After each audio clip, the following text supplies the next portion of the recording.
On this episode of Why Watch That.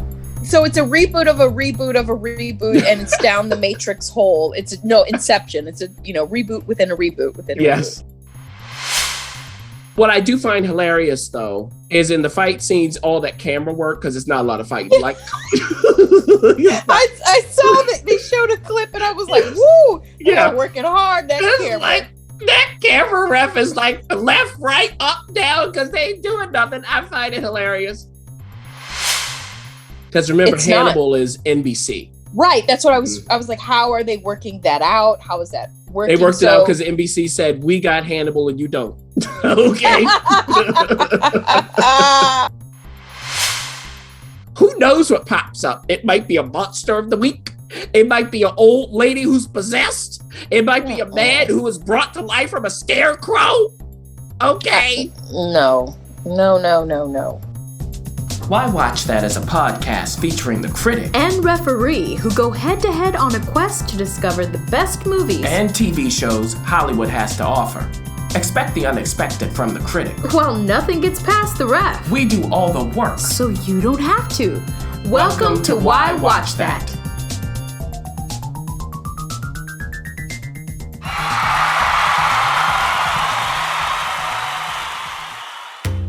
This episode of Why Watch That is supported by Entrepreneur Meal Plan. It helps leaders and professionals feed their bodies and businesses well. You know, critic, I got a chance to attend a wonderful event by EMP here in Los Angeles. And it was so amazing because Brandy Cochran was able to gather people from all sorts of walks of life. We were able to gather together, have real talk, and some real good food too. It was a hit.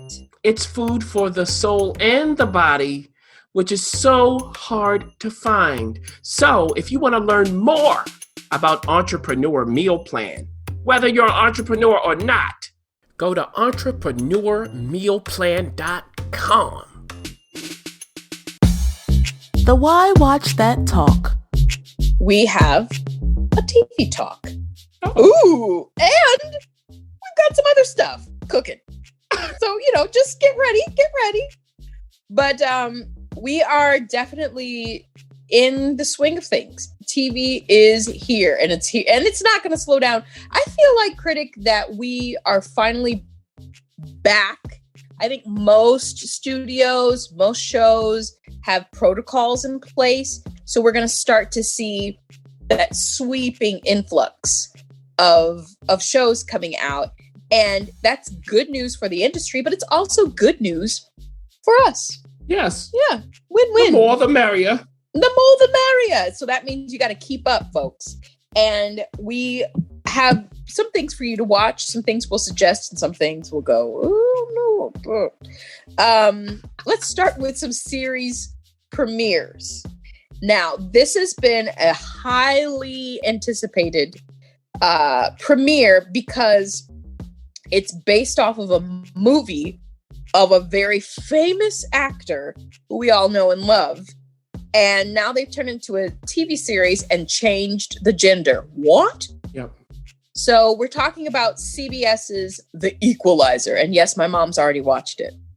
So, because, CBS is just like, the go-to. You can just set it that there is for her. The mom's network, CBS. It is the mom's network, and it's not necessarily the Hallmark mom's network. No. I think it's a different kind of mom. I think moms and grandmas are going to be satisfied with if you can't get another channel, CBS will be, and there she is in the background right there. Hey, Mom. In the video. The Equalizer, which stars Queen Latifah. What? Yeah. And she's kicking some A in this, as the Equalizer does. And can I admit to you, critic, that I have never watched 1 millisecond of the Equalizer? Oh. Meaning the two movies? I know. It's like before that, it was a TV show. So this is a reboot of that. So it's a reboot of a reboot of a reboot, and it's down the Matrix hole. It's Inception. It's a reboot within a reboot within a reboot. Yes. And so Denzel Washington, if you don't know, stars in the two recent feature films of The Equalizer, and he kicks A in that as well. Now Queen Latifah has taken on this protagonist or antagonist, depending on which side you're on. And, don't mess with her and don't traffic women. She comes in and gets people set straight. So what's going on here? Is this something we're going to be watching? Well, so Queen Latifah here is playing Robin McCall. So not Robert, Robin. And Robin has a teenage daughter that she wants to spend more time with. So she has retired in order to do this. And her daughter believes that she's been going around the world doing charity work, things like that. So the daughter, is a teenager. But we know that, no, she was a former CIA agent.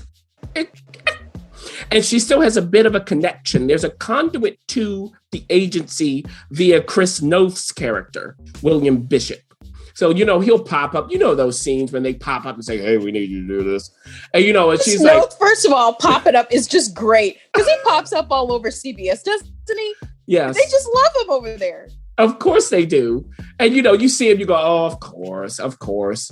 So, Queen Latifah and they have their thing. But what happens is she comes upon a case because there is a woman who's in trouble.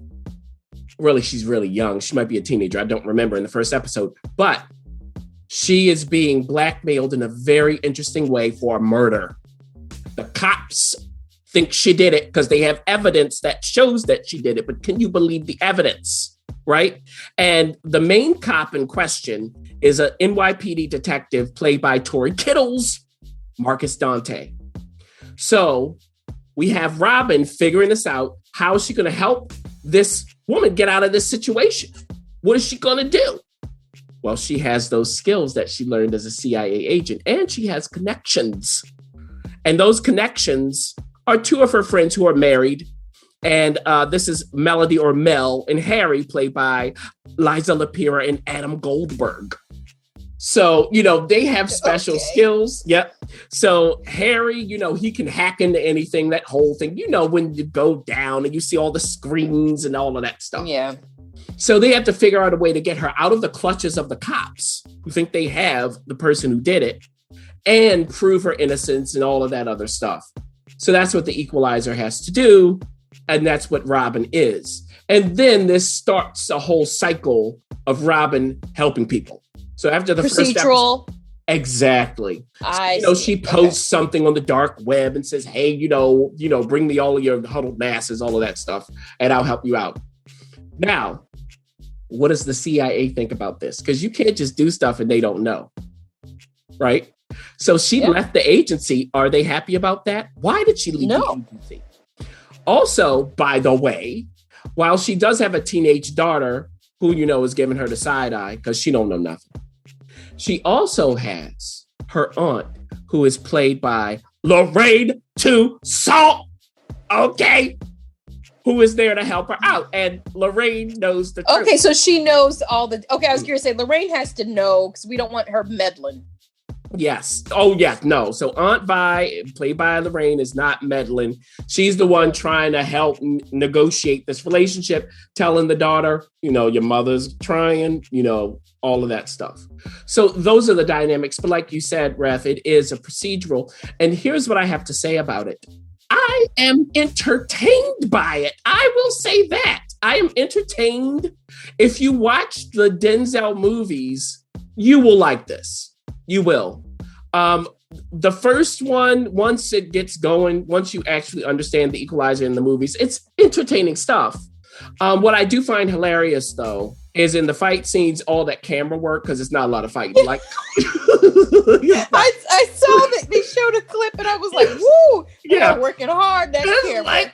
That camera ref is like left, right, up, down, because they ain't doing nothing. I find it hilarious.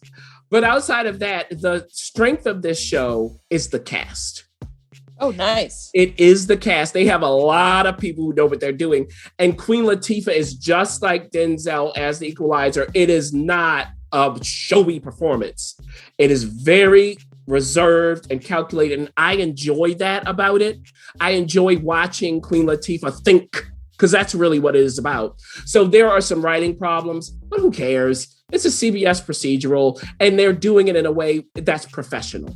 so far. You know, my mom linked it to person of interest, which she was like, "Oh, I really like that show," and I think this reminds me of that. I was like, "Oh, I'll use that for the podcast." So I guess if you like that kind of, catching the bad guy in a certain way, then you may like this. What about Clarice or Clarice? Excuse me, on CBS also as well. I don't know much, so you're gonna have to tell us what's going on here. I mean, CBS is kicking them out. Yeah, and this is the Clarice from The Silence of the Lambs. Jodie Clarice. Foster. Oh, yes. Okay. Oh, I do know about yes. Oi, oi, oi. Yeah. So this picks up not long after The Silence of the Lambs, those events. What? So Clarice has just caught, Bill, all of that stuff. And there's fallout because of who she rescued, the girl in the well. So she's not adjusting well to life, but Clarice doesn't want to talk to her. Now, her mother, the girl in the well, remember, was a politician. Now she's the attorney general. She says to Clarice, I'm making you a special agent. You're going to go in and do this stuff. Because Clarice just wants to be in the behavioral unit. That's all she wants to do. No, Clarice. Okay. By the way, just so you know, everybody, CBS does not have the rights to Lecter. You will not see Lecter. I was going to say, is this in connection with Hannibal? No. Because remember, it's Hannibal is NBC. Right. That's what I was like, how are they working that out? How is that working? They worked it out because NBC said, we got Hannibal and you don't. Okay. So we're just going with her. That's right. Do they mention him at all? Does she? No. Okay. That's going to be So they can talk about Buffalo Bill. They can talk about Bill, which they do, but you will not hear Lecter. It's like in the ether. Got it. So no Lecter. They don't have the rights. And remember, they are thinking about maybe bringing Hannibal back. So, I remember we alluded to that not too long ago. So that'll be interesting. It will. And I'll come back to Hannibal, of course, when I review this. So, okay, Clarice is now a part of the special unit. Now, because of what Clarice did to catch Bill, she didn't follow protocol. So how is she viewed by the FBI at large, by the people in the field? Not well. Okay, not well. Now, Clarice is played by Rebecca Breeds, and the person that she has to work under in the special unit is Paul Krindler, played by Michael Kutlitz. And he does not like her at all. Now, Michael was in Southland. He was in a few seasons of The Walking Dead and so on. So the whole thing is, this is a procedural. Of course, she has ideas that'll be shot down and, can they catch the person? Because there's this new possible serial killer. What does she think about it? What do the other people think about it? So Paul has people to watch her because you can't trust her and he wants her out. And she doesn't want to be there, but the AG does. Here's the deal. The writing of this. There's no Hannibal. That's what I have to say about it. Nothing. It deserves no words from me. Okay. I was watching this going, really? Stuff like, we need you out of here. We need you to go and do this in front of the media. Really? And we had Hannibal. See, that's the problem. We had Hannibal, which took this to art. And then you have this. Was Clarice in Hannibal or an illusion of her? Or no, it was because he was younger. Exactly. Yeah. So see, completely different there. So look, if you're a fan of Hannibal, Clarice is a procedural, it's a standard CBS procedural set in the whole Silence of the Lambs universe. That's what it is, with bad writing. Now, I just talked about the Equalizer. The Equalizer has more fun to it.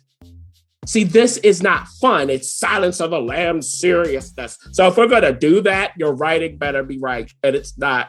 And I went into the second episode and then I just had to stop. Sorry. Well, that's what it is. So, listen to the lambs, Clarice. Listen to the critic, Clarice. Listen to the critic. The Luminaries is a miniseries on Stars.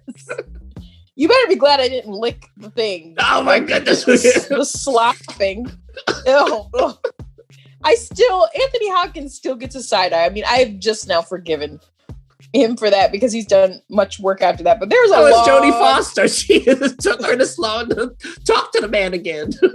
Oh, that's right. Yeah. Was, just a little trivia. That was not something that was in the script. It was completely an Anthony Hopkins moment. And just imagine as an actress on the other side of that plexiglass. Yeah. I don't want to take any photos with this guy. But the other guy was just as bad, talking about, putting skin on people. And, yes. Okay, let's just move on from that. We have a new show, but it's a miniseries. Like I said, The Luminaries is on Stars. It's about 6 episodes total. Yeah. In and out, but you have to have a Stars account. So whoops.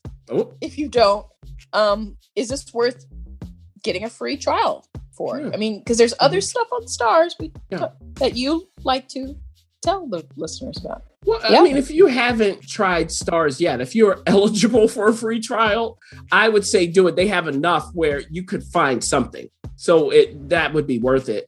Would I do it for the Luminaries? No. But now let's talk about it.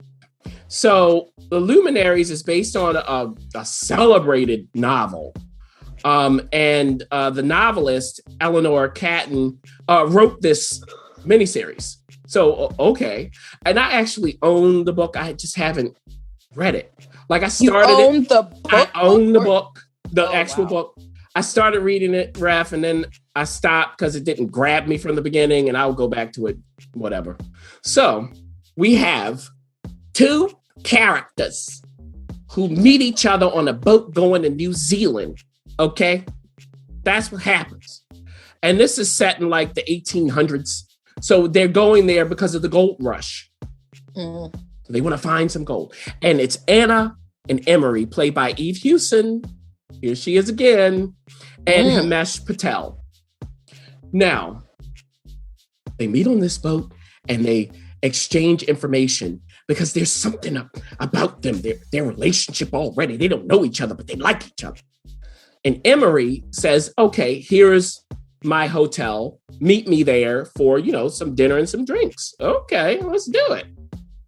Now, along the way, when they finally reach New Zealand, they get off of the boat, they go through customs, all of that stuff. Anna has her stuff stolen. A little pickpocket comes around and steals it and runs. And this pickpocket is stopped by Eva Green's character, Lydia. Oh. Now, when you see Eva Green... she's another one. I'm like, oh, you going, something is up. Okay, something is up. And Lydia helps Anna because now Anna has no money in a foreign country. I mean, what's she going to do? And we also find that Anna has another problem, which I won't give away, that hinders her ability to get to Emery.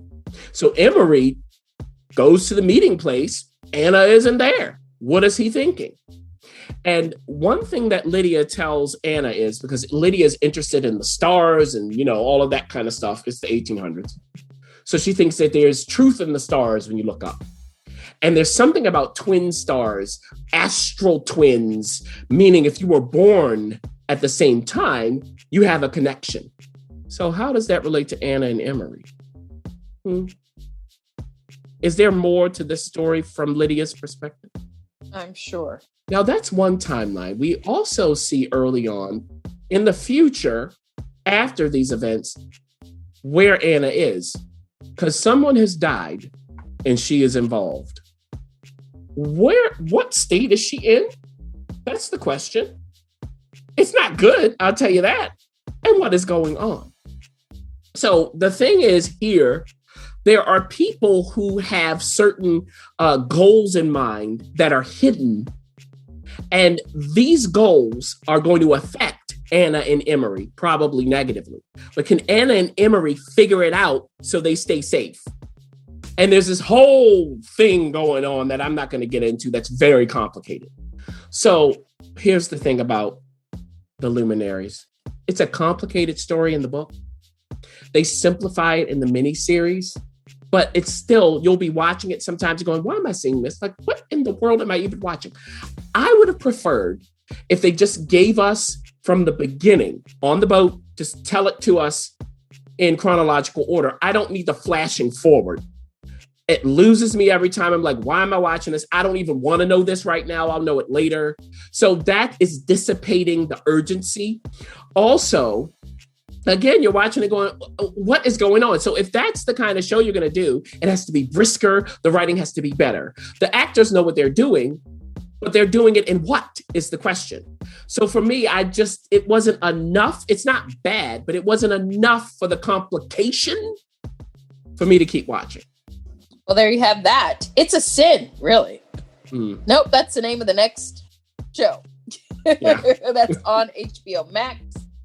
And, there's something about titles that are complete sentences. I don't know what it is. That just make me go, what's going on here? Yeah. Again, this is on HBO Max. So I feel like Prime and HBO Max have this similar confusion, because I had a friend not too long ago say, my HBO app is funky, and she didn't know she had HBO Max. Like it wasn't clear to her. She was just watching it in live on her tele. Oh. So you have HBO Max, folks. If you subscribe to HBO, I got HBO Max. And there's content that you're not going to see on HBO that's on HBO Max. Mm-hmm. Everything on HBO will be on HBO Max, but not everything that's on HBO Max is on HBO. And so I had to explain that to her, and she was just like, I had given her the golden ticket and Willy Wonka, oh my gosh. You're paying for it. All of those Warner Brothers movies this year. I mean, that's HBO and Max. TV shows. Yeah. TV shows as well. The Flight Attendant and so on. Yeah. And nostalgic TV show like Fresh Prince and Friends. Head of the Class, which I've been watching. Oh, okay. You were doing great. But and then of course I'm gonna keep going. I don't want to offend any fans. But as the critic was saying, you get access to, you're not going to always have access, but you're getting access for like a month of all of these premiere movies that really would have been released in the theaters. You're getting it on HBO Max. So really take advantage of this. It's a Sin is exclusively on HBO Max. So you can't watch it on your tele live. You have to watch it via the app. Now I know some of you are going, duh, but there are a lot of people like Prime who have no idea that they are paying for something that they could take full advantage of. So it's a Sin is on there. You've watched all of it enough to tell you watched it all. Okay, so what's going on here? There's like 5 episodes of this thing. Yeah. And you're saying Telly, interestingly, this is from across the pond. It is set in Great Britain. So it spans from 1981 to 1991. And It's a Sin is the title because this is dealing with gay culture, in particular, AIDS, the rise of AIDS, how that, of course, ravaged the gay community. So, okay, so already you think, okay, The Normal Heart and the band played on, even Unspeakable from Canada not too long ago, these kinds of things that were addressing those atrocities during that time. So what happens is there is a group of friends eventually, but they don't start as friends in the show. So at the center is Richie, Roscoe, and Colin. And then they meet up with a Jill a little later. So Richie, we see he comes from a family there. They live on the Isle of Wight, traditional family. His father's looking at him like, you go to college, you're going to learn, you're going to earn His mom is there supporting, and his sister's giving him the side eye the whole time because he's the favorite son and she's just sitting there. So he, of course, goes off to college in London, but he decides to change majors. He wants to be an actor. He wants to go into drama. How do the parents react to that? Especially Dad. Okay. Now, why did he want to switch to drama is the question. Well, he was sitting there at university looking in on the drama class and he saw Ash. That's all I'll tell you. He saw Ash and he said, okay, I want to get in on this class. Now, also in the class is Jill. And Jill sees him looking at them and comes out and says, oh, you like Ash. Why don't you go talk to him because he is gay? Now, this is 1981. Yeah. So you have to be careful about how you say these things. So Richie's like, oh, I wasn't looking at him. I was just looking at the class. All right, so I'll leave that for now. Now, there's also Roscoe. He's of Nigerian descent, and his whole family knows that he's gay. And 1981 Nigerian descent, they got the whole family there. They got everybody they can. They got the Bible out. Okay. We might send you back to Nigeria if you keep this up, and they can take care of you. So how does he react to that? Now, he has a sister who's looking at him like, you might need to get out of here for your sake and mine. Okay. So how does that happen? Okay. I won't give that away. And then there's Colin. Colin, he's just a nice guy. He has a mother who loves him. He also ends up in London with the rest of them to go to work. And he works at like a haberdashery. I just want to say that word. You know what? Anytime you can sneak that in there, you will do it. So ding, ding, ding. Bonus points for you. Haberdashery. And the reason, you know why? I'll tell you quickly, Ref. The haberdashery, why it sticks with me is because there's an episode of Sanford and Son where he goes to a haberdashery and then he calls what they sell at the haberdashery haberdash, which is not a word. So it just always sticks for me. But anyway. Oh my gosh. The Sanford and Son. You know, listeners, believe it or not, I do not have a list of words that the critic can sneak in and he gets, but these are just free flowing words. Free flowing. And by the way, if you want to watch all of Sanford and Son, Stars does have it on its app. Now, well, there you go. Full circle. So he's working at this haberdashery. And one of the employees there is looking at him and is kind of concerned because the boss is looking at him too. Looking at him how? For what purpose? And we see in one scene, the boss, after hours, takes him in the back and is like, look, you have to learn how to wash.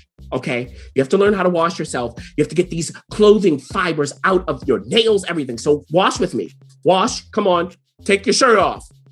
But who comes to the rescue is the character played by Neil Patrick Harris. Oh, okay. So Henry, played by Neil, comes in and, kind of shows him the ropes. Now, Henry is a gay man living with another man in London in 1981. Colin's looking at him like, how are you doing this? So Henry becomes sort of a mentor. Now, what happens is Richie, Roscoe, Colin, and Jill, and Ash, they all end up living together in a flat. I won't tell you exactly how this plays out, how they actually come together.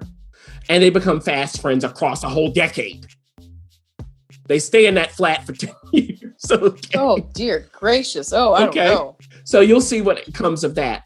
But across time, AIDS starts coming into the picture. Now, at the time, it started in the States. So they heard about it, but they hadn't seen it. So they're like, okay, stay away from people from the States. You go to the States, don't have sex. But, during this time, there's a lot of sex they're having. And in the show, they show it. I'm going to tell you that. They show it, so get ready. So, but we see how this affects each of them. Because really, unfortunately, the question at the end of the miniseries is, who's left standing? Yeah. I mean, they have a lot of their friends whom you meet and so on. Like, who is left standing? And how do they even receive the information that there is this disease? Do they even believe it? Right? So, and remember at the time, this was kept under wraps. So it's easy to go, that's a fiction. That's just something they're saying to spook us, things like that. So across time, we see how they get into their careers, how they may have been hindered in their careers, what their relationships are or aren't, and how they are unfortunately touched by this disease. So what I will say as a review is this. Unlike the shows and movies that have been based on this time period, this has a light touch. A lot of it is fun. Really? Yeah. Oh, it did not sound like it. I know. So it's brisk, and you get the music, and you get all of these scenes coming at you, and they're having fun. A lot of it is that.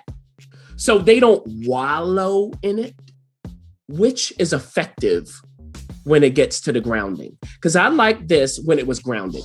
I liked it when they handled the serious part. I didn't like it as much in the lighter parts. And like even early on, some of the sex scenes, it's comedy. It's like just complete, like, okay, like we're going there and it's hilarious on purpose. And then you see how this grows over time. Now, the critics, if you look up the reviews, oh my goodness, they like fell over themselves watching it. For me, I thought it was good, but I liked it especially when it was grounded. And in particular, the character of Colin. Because Colin is the one who's introverted, who's paying attention. He's the first one out of this group that encounters the AIDS virus. I won't tell you how. And has to process that. And he's also the one who doesn't quite know how to deal with the world. So from his eyes, it's interesting to see all of the briskness and the lightness. He just grounded it for me. And you'll see what happens with his character arc. So that was when I thought it was most successful. Now, I will tell you this to end this review for this show. In the ending credits, the first character and actor name you see is Richie, and then everybody else. They always do him first. That's a signal. So they're telling us he's the main character. Why?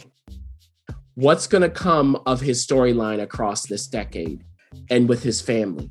And in the end, there is a confrontation. By whom and about what? You'll have to watch this to find out. Well, there you have that. Yeah. So now we have a little check-in before the finale from you, Ref. Wait a minute. And it's called WandaVision. Now, people are like trying to get to Disney Plus, shutting it down, trying to watch this show. From my perspective, I'm like, why? I mean, you could wait. But, hey, the Ref is continuing. Tell us what is going on. What time period are we in? Which TV show? Who's in what realm? I don't know. Go ahead, Ref. Let me be quiet. All right. So I'm not going to do all the spoilers, but there will be some spoilers. So if you have not watched it yet, again, I'm not going to do the big stuff.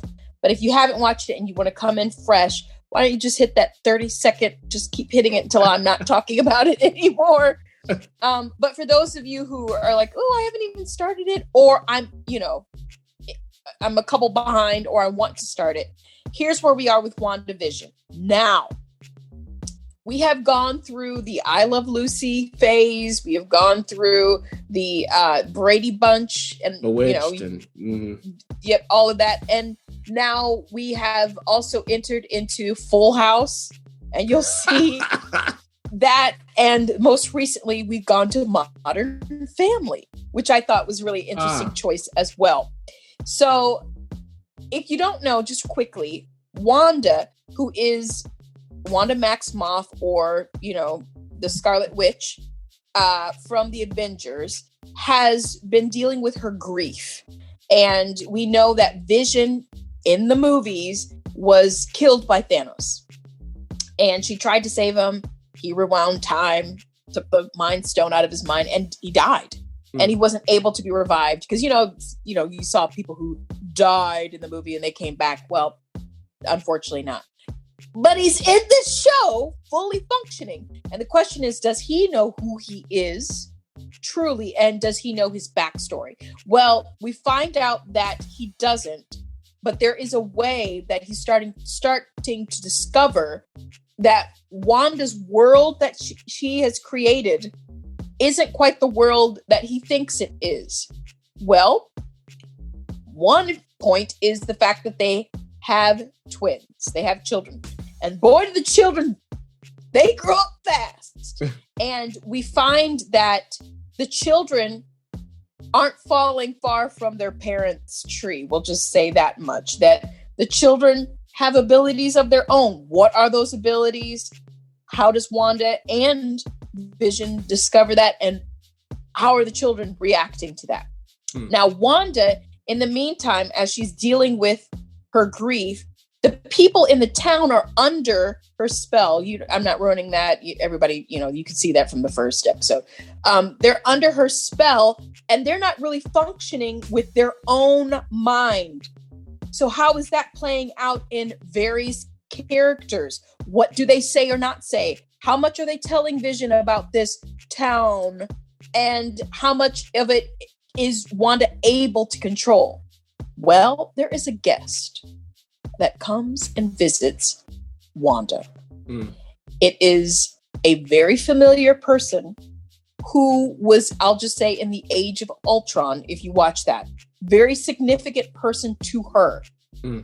But the form in which he comes back to visit her, because she did not expect this visit, is mind-blowing if you're in the Marvel Universe. And I'll even say this much, if you're in the Marvel Universe, no matter who produced the movies. There's a hint. We're talking about the Marvel Universe, not Marvel Studio Universe. So this actor who is playing this person comes back and the world is shook. I mean, the blogs are going nuts. What is this person's agenda? Is this person, meaning Wanda, well or ill? And then finally, you fast forward with what's going on outside of the town.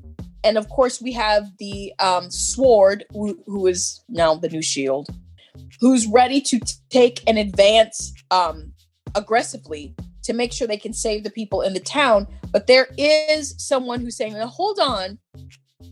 I was in that little weird matrixy town, and I think we can get to Wanda because she's just grieving. She just needs to help someone process through. And of course, we're talking about Monica Rambeau, who is played by Teyonah Parris.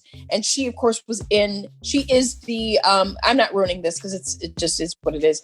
Well, I'll just say this. Captain Marvel, you'll know who her mama is, and you met her in Captain Marvel. Who is she? She is a part of SWORD, and along with Jimmy Woo, who is someone we saw from Ant-Man in the FBI, they've come together to try to slow down the military attack they plan on doing against Wanda because it may endanger the people in town. Now, all that to say this. There's a force field that Wanda builds to get inside of the town and out. And once you keep going in and out of that force field, it changes you. How? And for some of the characters, they are changed forever. How? Do we have new superheroes? Coming through. Because one person, I'm not going to tell you who, we see that she went in too many times, and now she can do things that she didn't know she could do before. And what does that mean for the Marvel Universe? Everybody's going nuts about it. And then finally, this to end it. At the end of episode 7, there is a huge reveal of one of the characters in the town. And that reveal is so big, according to the blogs, that it has now brought the Scarlet Witch's story in full circle. You may not know her if you're not into the comics, but you will know her if you are. And we find out that Wanda, thinking that she's in control, maybe isn't quite in control as we thought. So there we are with WandaVision. I just wanted to check in with that. We've got 2 more episodes. All in all, at the end of the day, I know, Critic, you're not watching this anymore. And I thought I would keep going because I know some of our listeners are interested. I think that this being the first TV series of Marvel Studios, extending outside of the features. It is so stylistic that if you're looking for the Marvel feel, like the other day I watched The Winter Soldier, and I could just watch that like literally every day and still be wowed by it. It ain't it. This is truly, for the fan of the fan of the fans, that regardless of what's happening, you're going to watch it. So it is not the best writing. Listen, I'll tell you what, Elizabeth Olsen's not embarrassing himself, and neither is Paul, Bettany. But the question then becomes, a lot of these characters that we're finding out, the reveal, these were, first of all, like the Scarlet Witch and Vision were already kind of second-tiered characters. Now we're getting into the third and fourth, and in some cases, fifth level tiered characters, just people who popped up in the features. Do we care? I don't know, but I'm gonna finish it, and I'm really hoping that the Falcon and the Winter Soldier is better. Yeah. And I really, really am hoping they just go there with Clint's story with Hawkeye, but it's not called, I forget his other alter ego. I hope they really, really, really go there with his story, because there are some wonderful things that happen in the comic. I just think that WandaVision was sort of but it's enough to get you as a fan. If you're a hardcore fan, it's enough to be like, oh, it's only like 30 minutes of your time, so you might as well just try it if you're into that world. So there's that. I want to move on from that though, Critic. I want to talk about some finales, because we started CB Strike, Lethal White, and now you finished it. It's in its second season already, and it wasn't a huge commitment. I mean, it was like 4 episodes on HBO. And that, of course, started in Cinemax, and it was a while ago, and it was kind of like what's happening. And you finally were able to finish it. And the question is, do you regret watching all 4 of those episodes? No. Oh. Not my CB Strike. Now, wait a minute. Now, note everybody again to explain this. Oh. So while in HBO speak, it is 2 seasons. Season 1, like if you go to HBO Max, you can watch all of the seasons, all of the episodes. Season 1 is technically 3 seasons in one. So this is technically season 4 if you were across the pond, which is where this is made. And what I would say is, if you're going to watch this, every season is one case. And each season is either 2, 3, or 4 episodes long. So you'll see in HBO Max, they'll say part 1, part 2. You'll know when you're done. So it's easy. And if you're going to watch this, I would binge a case. That's how I would do it. Now, for season 2, which is really season 4, the 4th case for CB Strike, here's the thing. We have Cormoran, who's CB Strike, and we have Robin, and that's played by Tom Burke and Holiday Granger. They are the leads.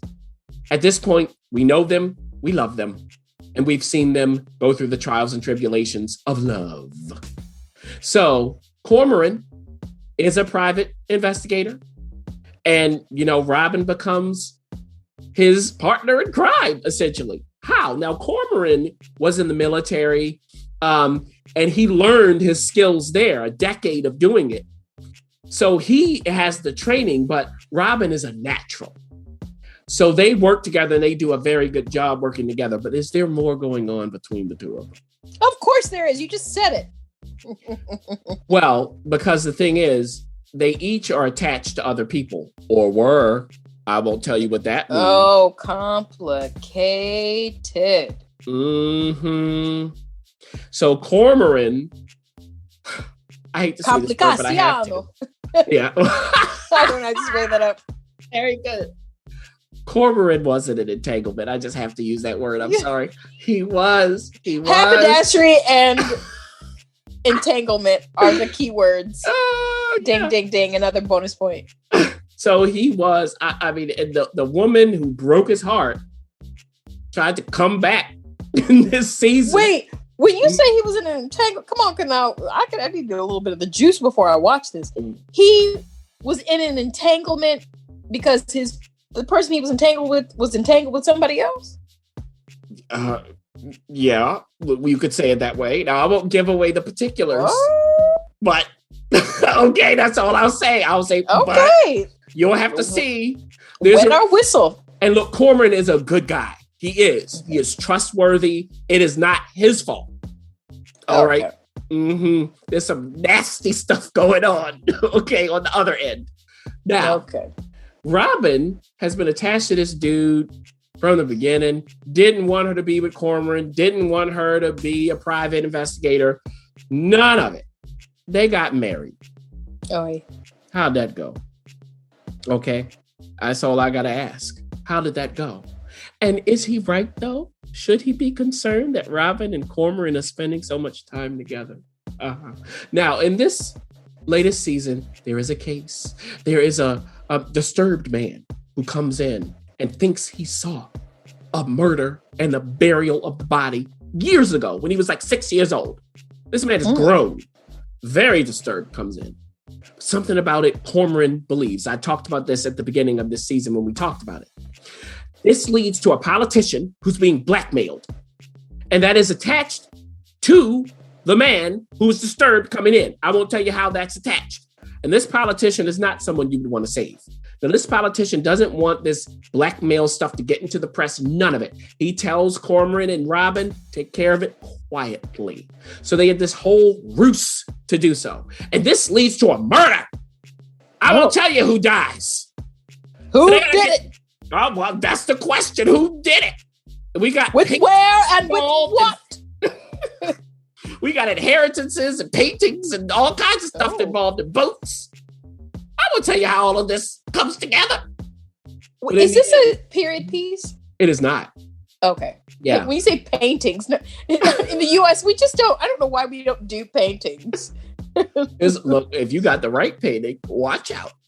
Now, so in the end, can they figure all of this out? Of course they can. I mean, this is what the show is.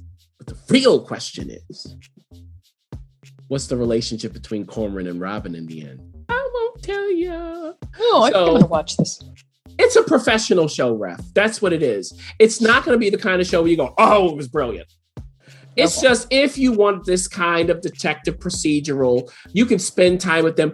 Holiday and Tom are just nice actors to watch. I mean, I just want to watch them. They have a great chemistry that's not like heat and hot, breathing heavy and sweating. It is just, you can buy that they're friends and maybe there's more to it, but are they going to go there? Like, all of that is pleasant. And again, every case is 2 to 4 episodes. Done. Yeah.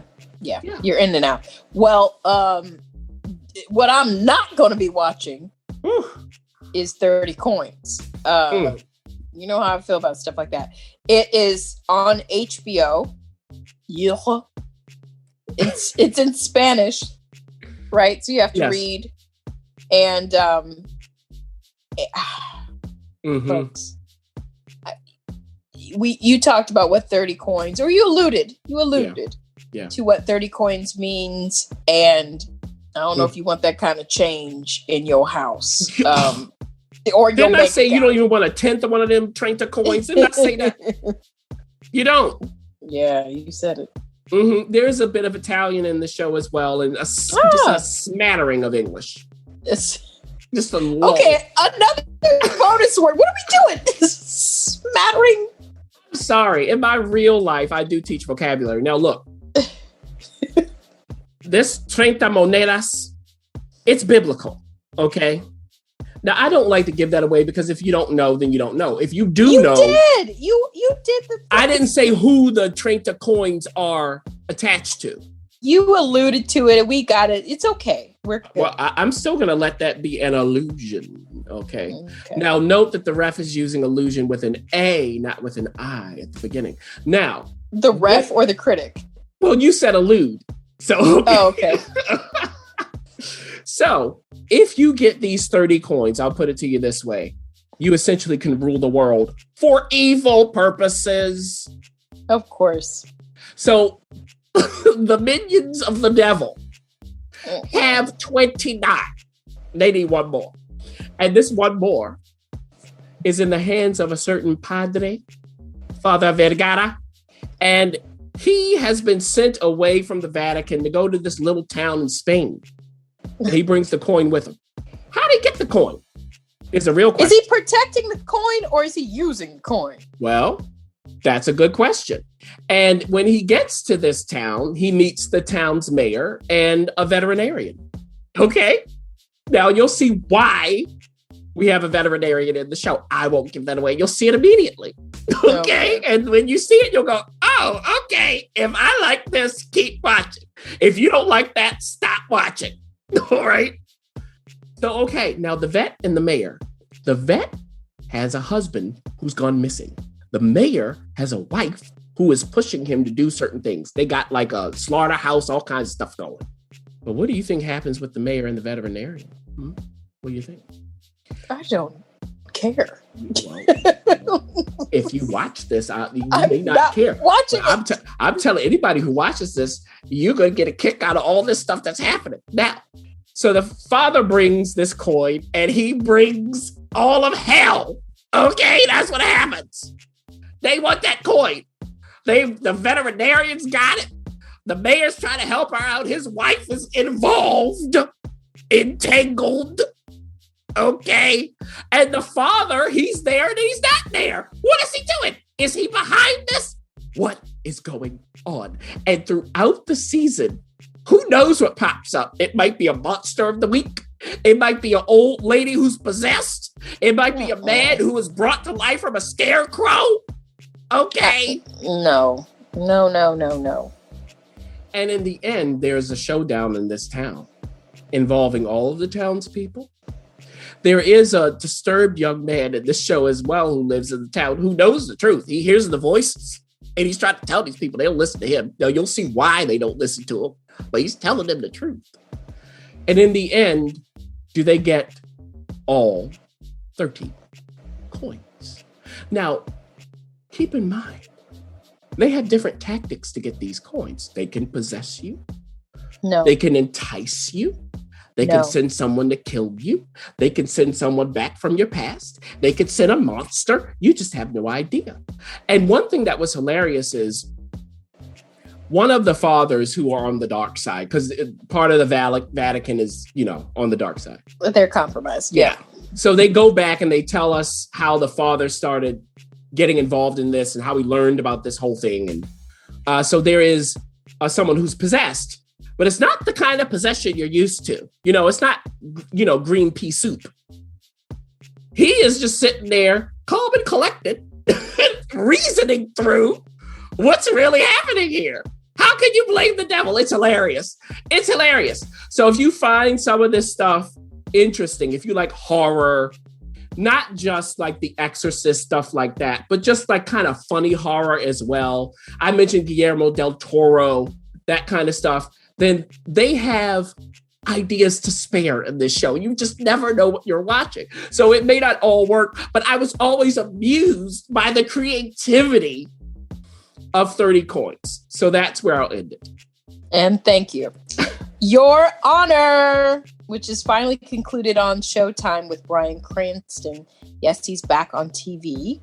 Mm-hmm. And this is something that, honestly, you were sort of going back and forth about it. You weren't like really you weren't like, oh, this is something that I'm going to throw myself into watching because it's Bryan and we haven't seen him.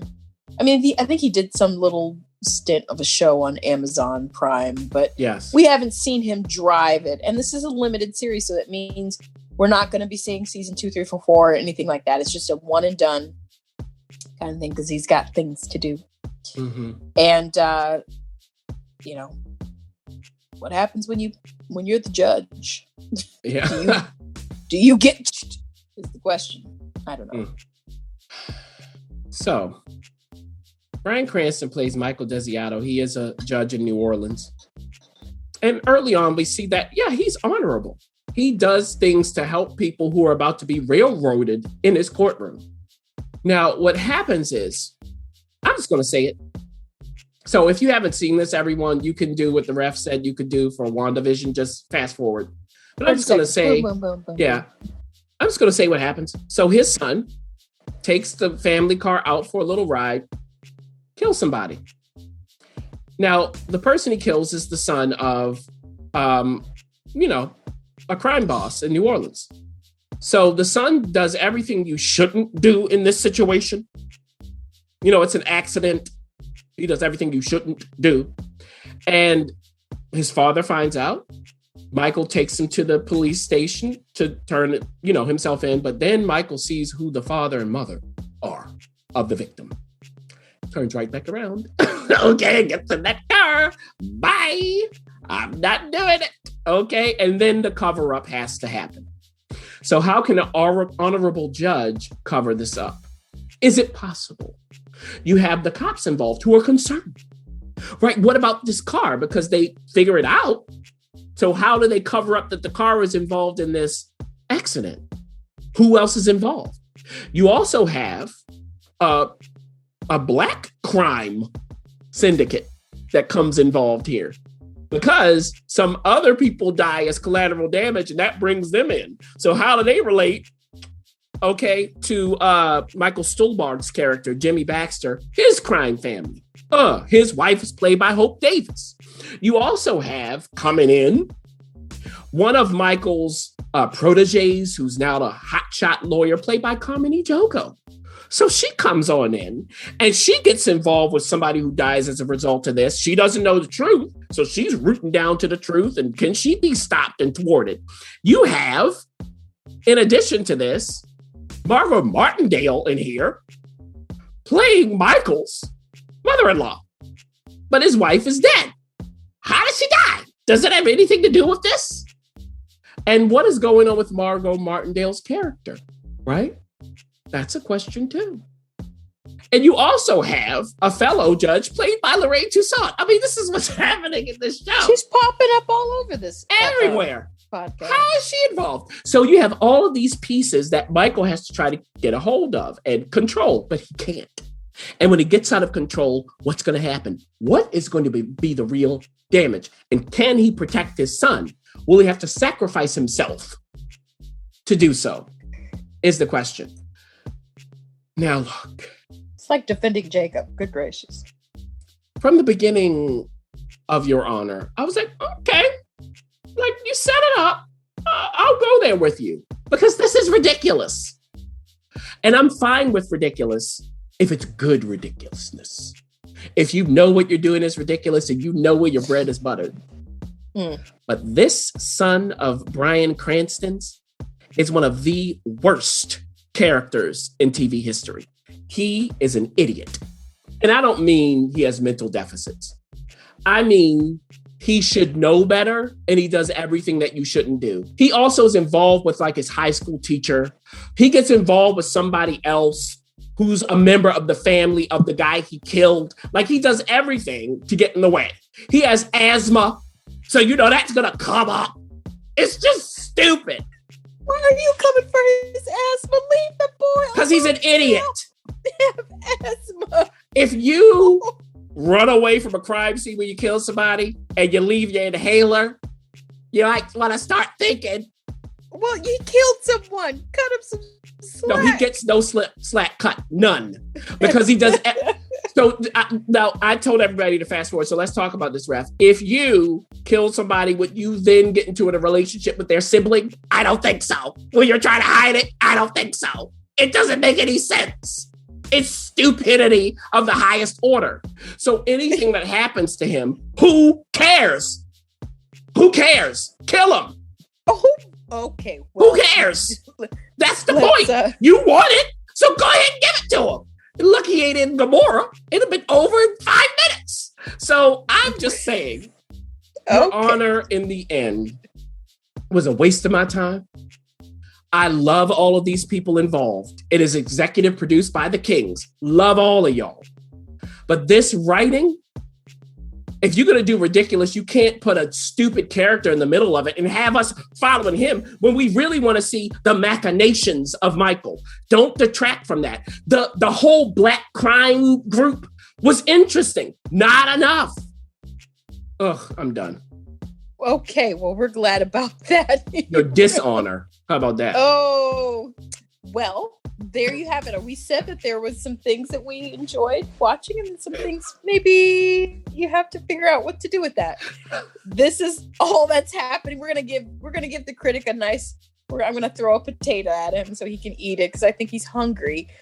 But in the meantime, why don't we check out some of these TV shows and see if it's for you? I think I might check out the CB Strike and Lethal White. That sounds like fun. But for you listeners, take a look at the list and see if there's anything that you're interested in.